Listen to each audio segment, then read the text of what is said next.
Hi, my name's Isaac, and this is a brand new 2025 Hyundai Santa Fe XRT. And I'm out here on this very rainy day at the International Motor Press Association's spring break. But break is spelled like car break, it's sort of a pun. And just like the last few auto show videos I did, I'd like to do a quick walk around of my first impressions of this Hyundai Santa Fe. This isn't going to be a full review, but I'm going to take you through some of the features as I explore this car with you guys today.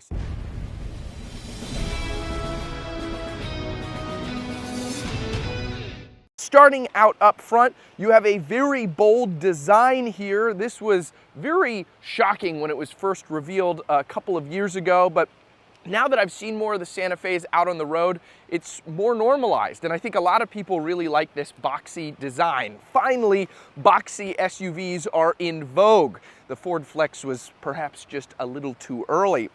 You'll have these H-pattern LED daytime running lights right here. And then another thing that's very in vogue recently, an LED light bar that goes across the front end, blacked out Hyundai logo. And then moving to the side here, you'll get these blacked out wheels. They're 18 inches, and you'll get 245 60R tires around those. You'll have a Santa Fe badge right here, but as you can see, it's quite rainy. Then up on the mirror cap, that's blacked out with a turn signal indicator incorporated in. There's blind spot monitoring, and they are power adjusting. You of course get keyless entry, and as we move down the side here, you can see again, very boxy design. You can pop this open, and that kind of gives you a grab handle right here if you want to get something from the roof rack. You want to step up on the tire, get up here, look at me, hey mom, and you can get down, and then that just closes right back up, goes to a flush design. I kind of wish more vehicles had a fun little feature like that, especially with so many off-road focused vehicles nowadays. Now, moving to the rear, I'm going to be honest. I don't love it.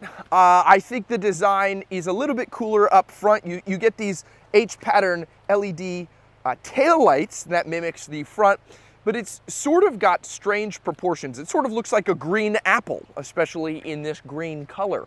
But you'll have Santa Fe spelled off across the back here, a backup camera, and then tapping the button to open the rear, it will lift up automatically. This is a 3-row, and the 3rd row is up right now, so you don't have a ton of space back here, but as you can see, you can fit a backpack fairly comfortably back here. And then if you'd like to drop the 3rd row for easier access, it's super simple, really easy to do that. And then you'll have cup holders back here. You'll have a household outlet. You'll have controls for the rear AC. And then, you can drop the 2nd row here as well, but as you can see, I have the row pushed a little forward, so it's not dropping all the way. Very nifty, and a lot more features than you usually find in 3rd row seats. Before we step into the interior, hold on. Actually, let's just step into the interior. I was gonna show you guys the key, but I realized I left it inside. So let's go, let's talk about the interior. Also, there's a button to lower the lift gate automatically. Alpha Shark will be right back after a word from our sponsor. Chances are pretty high if you drive an older car or even a new car that's a lower trim, you probably have halogen headlights. They've been around forever and they work, but a lot of newer, more modern cars have switched to LED headlights because they're snazzier looking, but more importantly, they're a lot brighter and give the driver better visibility. And that's where today's sponsor, LazFit, comes in. LazFit offers a variety of different LED lights for vehicles, including exterior ones and interior ones. Today, I'm going to be replacing the factory bulbs on my 2016 Toyota Tacoma with the LazFit LED ones. It's a super simple process. All I have to do is find the headlight bulb I want to pop out, turn it, and pull it out, unplug it, and then I'll replace it with the new one. Make sure you definitely have the car off when you're doing this because the bulb can be really hot. The new LED is in, and in addition to giving me much better visibility, it also matches the color of my LED daytime running lights. As you can see here, the LazFit LEDs are much brighter than the stock headlights. If you're interested in finding out if LazFit has LED headlights compatible with your car, I'll leave a link to their website in the description below. Once again, thanks to LazFit for sponsoring this video. And now, back to the video. Stepping inside here, it is very comfortable. Here is the aforementioned key. I love it because it's the Hyundai logo, and I think that's funny. Some keys sort of allude to their branding, and this one's just like, no, we're just gonna make it, it's the Hyundai logo, that's what it is. But you'll have lock, unlock, panic, and remote start here on this particular one. You also have a button to open the rear lift gate from the key fob if you'd like to do that. Sitting here in the driver's seat, it's very comfortable. It's nicely appointed. I like the bolstering. And I like how everything is laid out here. It's very spaceshipy. That's been Hyundai's sort of design language recently, especially this gear shifter right here. If I put my foot on the brake and I turn it, that actually gets me into drive. Turning it down here gets me into reverse. It will pull up the backup camera. No 360 camera on this one, just the rear one.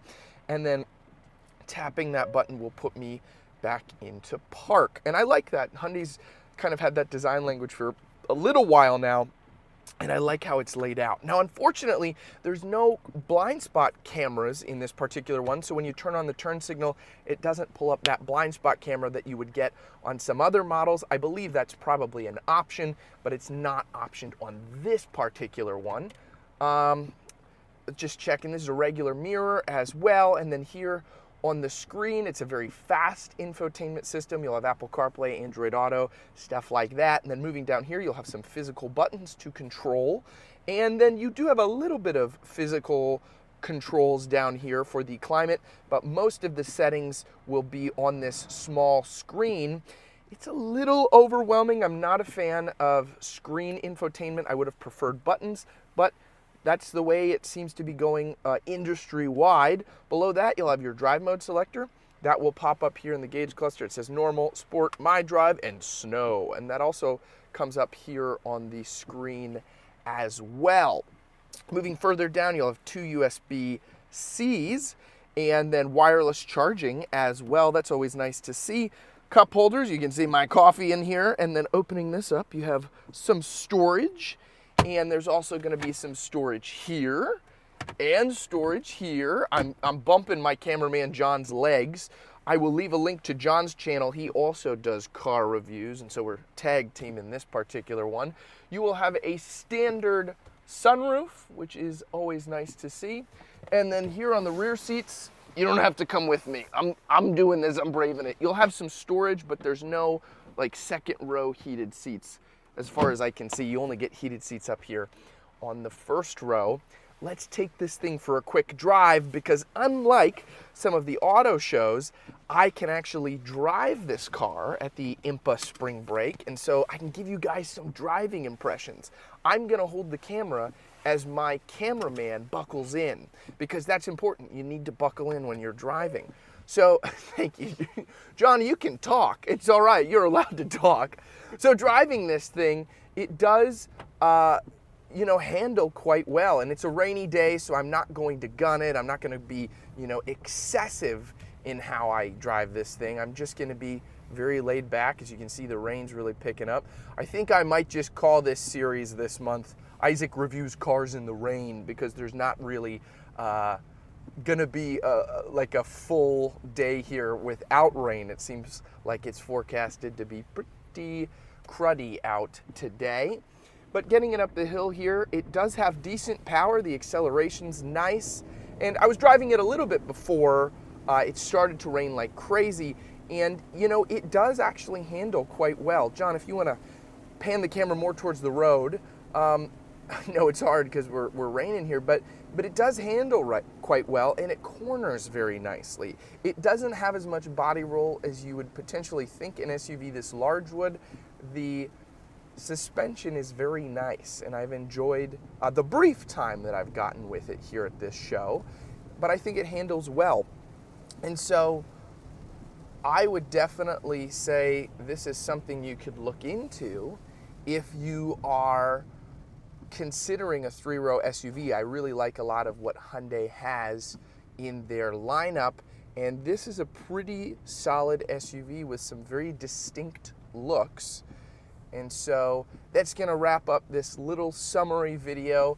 Hopefully soon I'll be able to give you guys a full walk around on the Hyundai Santa Fe and talk about all the features when I get a press loan of one of these cars, and I'll have a little bit more time behind the wheel. But as it stands, this was a brief walk around overview of the Hyundai Santa Fe. I hope you guys enjoyed. Let me know in the comments what you think of the Santa Fe.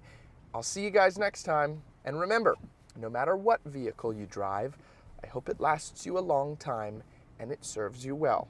Jesus loves you. Take care.